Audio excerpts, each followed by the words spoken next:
Bhajagovindam of the great master Adi Shankaracharya is very, very dear to me.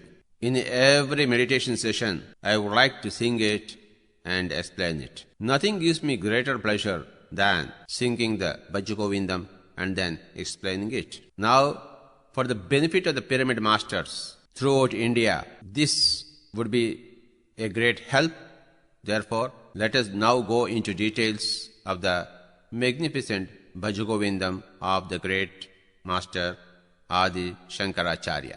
Bhajagovindam has got many stanzas. Some have been contributed by the master himself, and some others have been provided by the great disciples of Adi Shankaracharya. But we will not go into all those details. All the stanzas, shlokas, we refer to as Shankaracharya's own production, because he and his disciples are one and same. He and all the masters are one and same. There is no difference in the master's perceptions, master's experiences, master's teachings. So, whether it is Krishna or Shankaracharya or Buddha or Jesus Christ or Zarathustra or Mahavira or Ramana Maharshi or Ramakrishna Paramahamsa, all are one. So, although we are speaking of Adi Shankaracharya, here we are speaking the only one eternal truth. Every word here in reflects the great truth,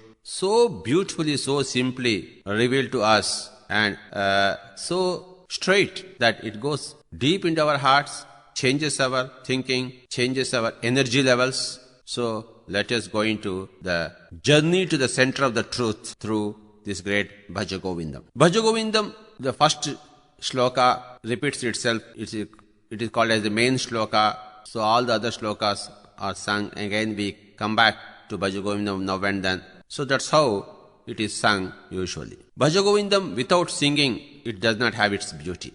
So we got to sing also the great Bhajagovindam. Then only the whole beauty comes out. So we'll go ahead with singing Bhajagovindam, shloka by shloka, stanza by stanza, and then come back to explain it word to word, and then the total meaning and some implications of it. So that's how we'll start our journey to the center of the truth.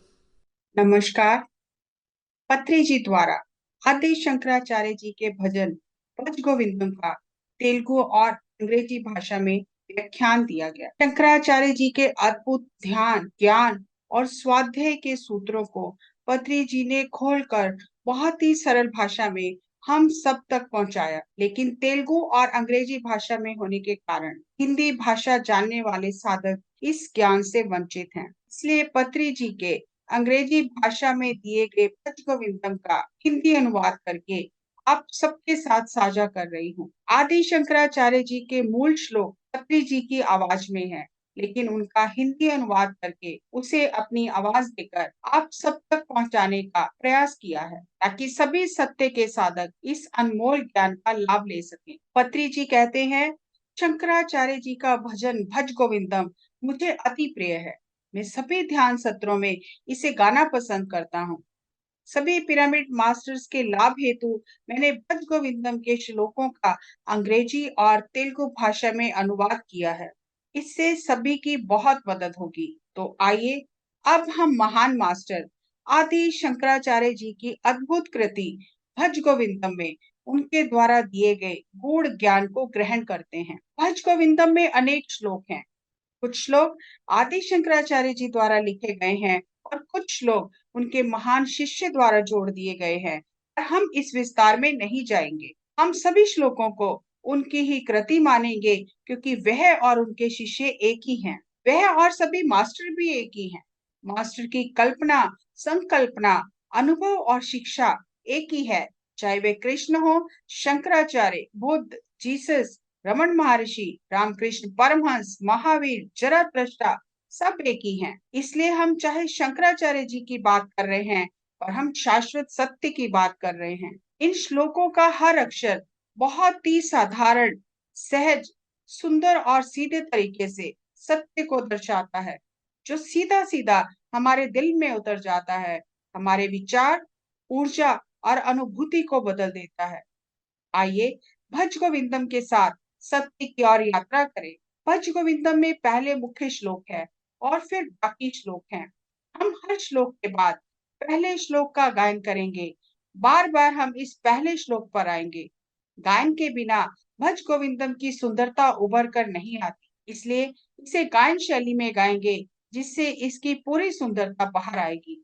हम एक एक श्लोक के एक एक शब्द की व्याख्या करके भावार्थ को समझेंगे कि कैसे इसे जीवन में उतारना है। श्लोकों को गाते हुए हम हर श्लोक के साथ आगे बढ़ेंगे और इस तरह हम सत्य के केंद्र की ओर अपनी यात्रा करेंगे।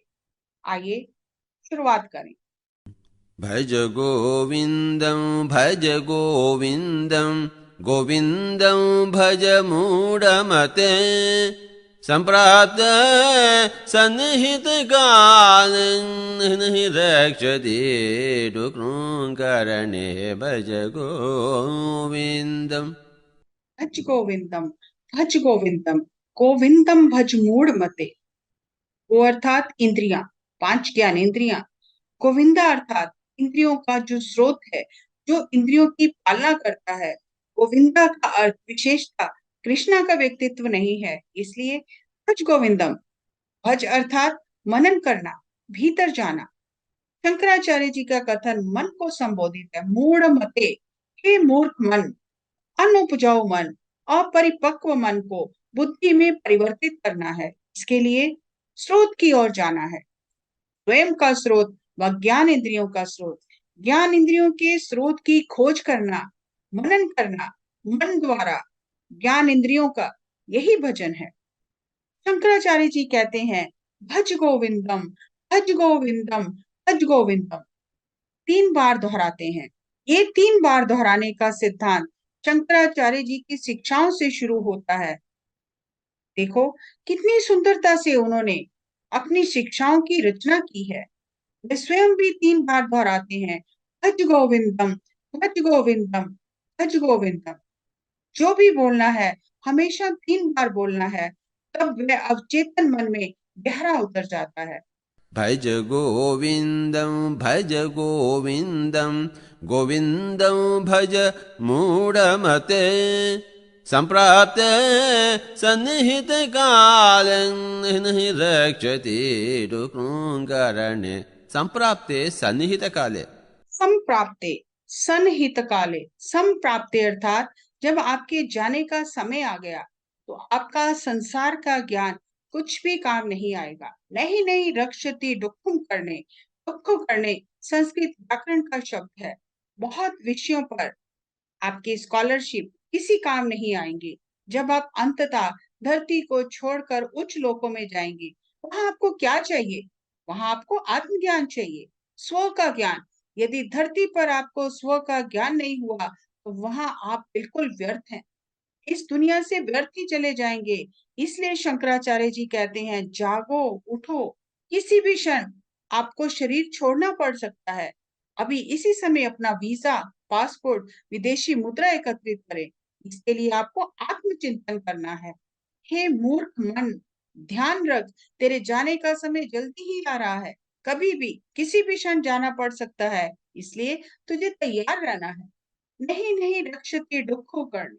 दोबारा दोहराते हैं, ये नहीं होगा, ये नहीं होगा। दोहराने पर जोर देते हैं कि धरती की कोई भी चीज उच्च लोक में तुम्हारी मदद नहीं करेगी। केवल उच्च लोकों की चीजें ही मदद कर सकती हैं।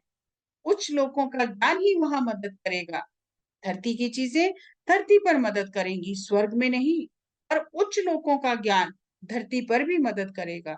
हमेशा उच्च ही निम्न की मदद करता है, निम्न कभी भी उच्च की मदद नहीं कर सकता, ये असंभव है। इसलिए जब हम धरती के तीसरे निम्न आयाम पर अस्थायी रूप से हैं, तब भी उच्च लोकों का ज्ञान अर्जित करना है। समय आने से पहले ही उच्च लोकों का ज्ञान हासिल करने के लिए शंकराचार्य जी कह रहे हैं।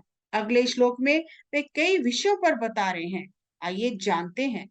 मुरजहि दनागमतृष्णां कुरु सद्बुद्धिं मनसि वितृष्णां यल्लभसे निजकर्मोपातं वितमुत्तेन विनोदय चित्तं भज गोविन्दम्। मूढजहि धनागमतृष्णां कुरु सद्बुद्धिं मनसि वितृष्णां यल्लभसे निजकर्मोपातं वितं तेन विनोदय चेतं भज गोविन्दम्। दूसरा श्लोक। मूढ़ जहि धन आगम तृष्णा। हे मूर्ख मन, धन की तृष्णा को छोड़ दे, धन ही कमाते रहना, अपनी बुद्धि का थोड़ा इस्तेमाल कर, मन को अनंत इच्छाओं से मुक्त कर, मन से वितृष्णा, जो भी खून पसीने की कमाई है उससे जीवन यापन कर और आनंदित रहो। वित्तम तेन विनोदय चित्तम। एकदम शंकराचार्य जी वैराग्य की बात नहीं करते, आनंद की बात करते हैं। विनोदय चित्तम, जीवन का आनंद लो पर अपनी सही कमाई से। ना ज्यादा कमाओ ना कम कमाओ, गलत तरीके से धन ना कमाओ, सही ढंग से कमाओ और आनंद लो। यही शंकराचार्य जी ने इस महान श्लोक में बताया है, यही उनकी शिक्षा है। मूढजहि धनागमतृष्णां कुरु सद्बुद्धिं मनसि वितृष्णां यल्लभसे निजकर्मोपातं वितं तेन विनोदय चेतं भज गोविन्दं भज गोविन्दं गोविन्दं भज मूढमते सम्प्राप्ते सन्निहित काले नहि रक्षति टुक्नुकरणे भज गोविन्दम्। नलिनी दलगत जलमति तरलं तत्वत् जीवितमतिशय चपलं विधि व्याज्य विमानग्रस्तं लोकं शोकातं जसमायतं भज गोविन्दं। नलिनी दलगत जलमति तरलं तत्वत् जीवितमतिशय चपलं विधि व्याज्य विमानग्रस्तं लोकं शोकातं जसमायतं भज गोविन्दम्। नलिनी दलगत जलमति तरलम।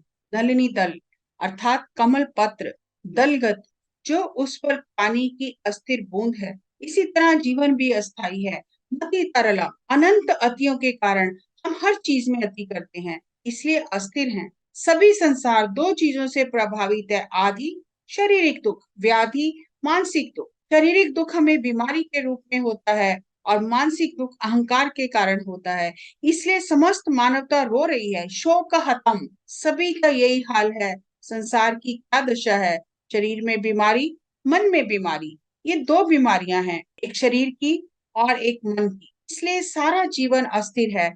जैसे कमल के पत्ते पर एक पानी की बूंद अस्थिर है, हर कोई देख सकता है कमल के पत्ते पर पानी की बूंद कितनी असंतुलित है। ये अति सुंदर उदाहरण है, इसकी कल्पना की जा सकती है। तो हमें क्या करना है, हमें अंतर्मुखी होना है। यही भज गोविंदम का अर्थ है, अंतर्मुखी होना, आत्मा की ओर मुड़ना भज गोविंदम है। आत्मा ही गोविंद है। गो अर्थात इंद्रियां, पांच ज्ञान इंद्रियां, इनके माध्यम से हम बाहरी संसार देखते हैं। अब हमें बाहरी संसार को देखना बंद करना है, अंदर की ओर मुड़ना है, अंदर जाना है, जिसे भज गोविंदम कहा गया है। तब मूर्ख मन अपनी मूर्खता को छोड़कर बुद्धिमान हो जाएगा। जब मन अपनी मूर्खता छोड़ देता है तो इसे बुद्धि कहते हैं। हमारा मन बुद्धि में रूपांतरित होना चाहिए। मन बिखरा हुआ है, बुद्धि समझती है। मन का रूपांतरण बुद्धि में कैसे होना है, जब मन निर्विषय होकर आत्मा में प्रवेश करेगा। बाहरी दुनिया से अंतरात्मा में जाने से बुद्धि जागृत हो जाएगी और बाहरी दुनिया में हमारे कार्यों को नियंत्रित करेगी और हमें खुशियां देगी। यावत् पवनो निवसति देहे तावत् पृच्छति कुशलं गेहे गतवति वायौ देहापाये भार्या बिभ्यति तस्मिन् गाय भज गोविन्दम्।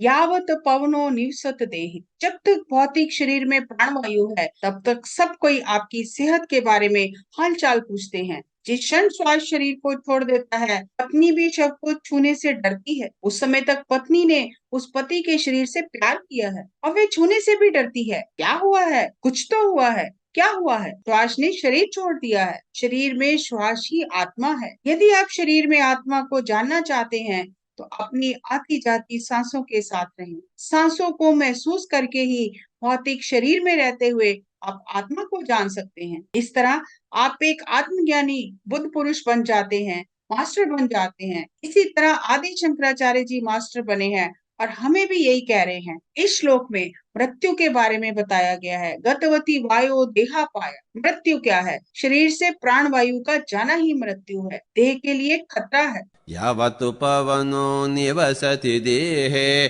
तावत् पृच्छति कुशलं गेहे गतवति वायौ देहापाये भार्या बेभ्यति तस्मिन् काये भज गोविन्दम् भज गोविन्दम् गोविन्दं भज मूढमते। Another shloka. Yavad vittoparjanasaktaha stavanija parivaro raktah paschajivati jarjara dehe vartan kopi na pruchati gehe bhaj govindam।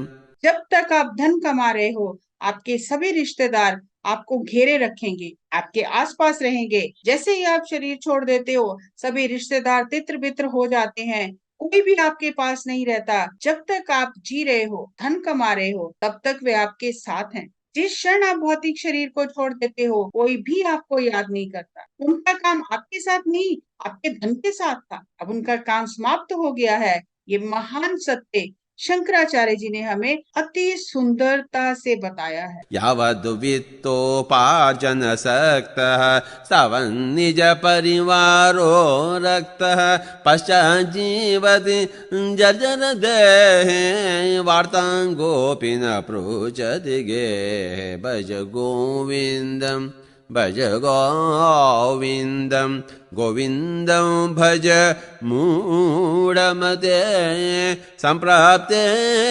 सन्निहितकाले नहि रक्षति रुकृङ्करणे भज गोविन्दम्। One more shloka. नारीस्तनभरनाभिदेशं दृष्ट्वा मागमोहावेशम् एतन्मांसवसादि विकारं मनसि विचिन्तय वारं वारं भज गोविन्दम्। नारीस्तनभरनाभिदेशं दृष्ट्वा मागमोहावेशम् एतन्मांसवसादि विकारं मनसि विचिन्तय वारं वारं भज गोविन्दम् भज गोविन्दम् गोविन्दं भज मूढमते सम्प्राप्ते सन्निहिते काले नहि रक्षति रुकृङ्करणे भज गोविन्दम्। नारी स्तन भर नाभि देशम अर्थात स्त्री की सुंदरता देखकर उसके मोह में अत्यधिक न पड़ जाएं। तिष्ठा वागा मोहावेशम अत्यधिक प्रतिक्रिया न करें।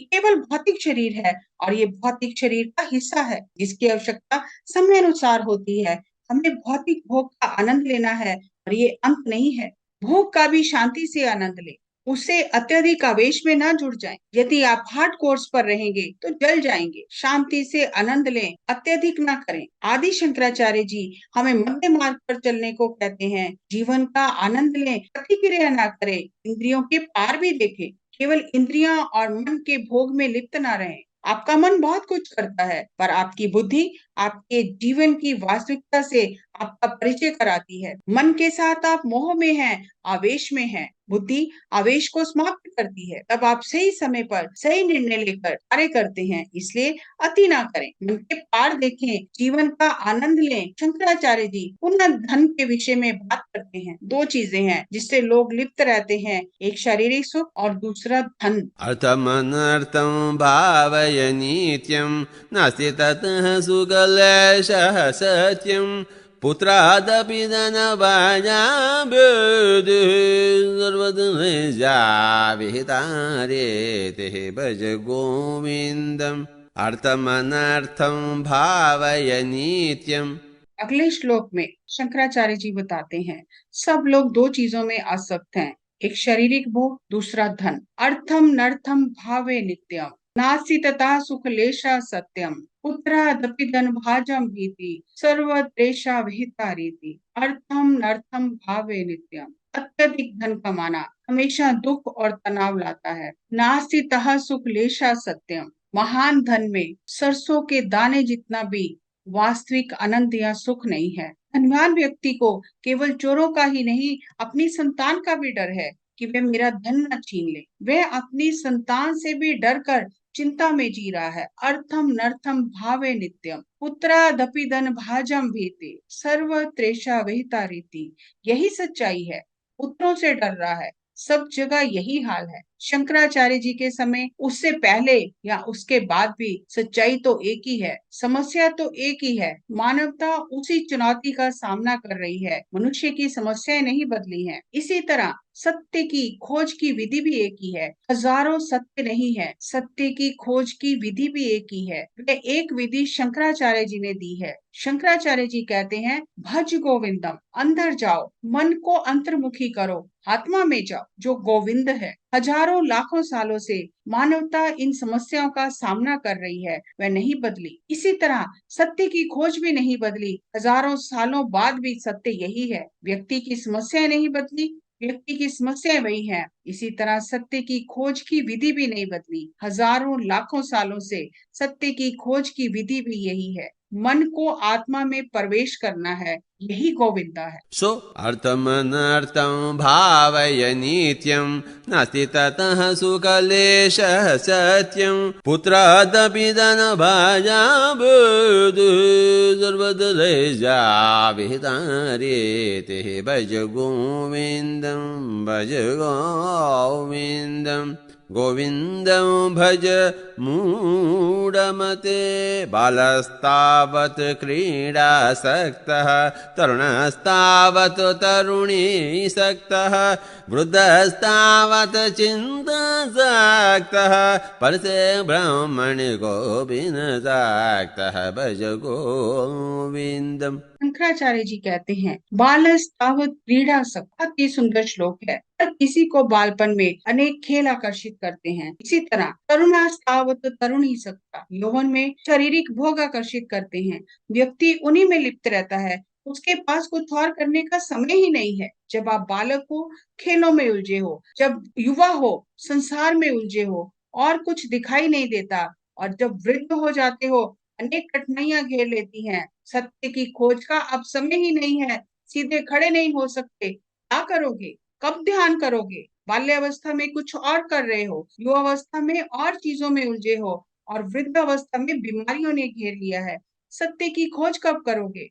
आप पूरी तरह से दिवालिया हो चुके हो। सत्य की खोज करने के लिए आपके पास ऊर्जा ही नहीं है। किस समय सत्य की खोज करोगे? शंकराचार्य जी के अनुसार बचपन से ही हमें खेलों के साथ साथ आत्मा का चिंतन कर ध्यान करना चाहिए। युवावस्था में भोग का आनंद लेते हुए ध्यान करें। वृद्धावस्था में अपनी व्यक्तिगत, पारिवारिक और सामाजिक समस्याओं का समाधान करते हुए आपको ध्यान करने के काबिल होना है। हम ये कारण नहीं दे सकते कि हम बहुत कामों में व्यस्त हैं, हमारे पास ध्यान करने के लिए समय नहीं है, स्वयं की खोज करने का समय नहीं है, सत्य की खोज का समय नहीं है। ये मूर्ख लोगों का वक्तव्य है। बुद्धिमान लोग स्वयं की ऊर्जा को सहेज कर जीवन के किसी भी पड़ाव में उस उम्र की अवस्था की गतिविधियां करते हुए बहुत ध्यान करते हैं, सत्य की खोज करते हैं। इसलिए जब शरीर स्वस्थ है तभी ध्यान करें। आगे के श्लोक हम दूसरे भाग में लेंगे।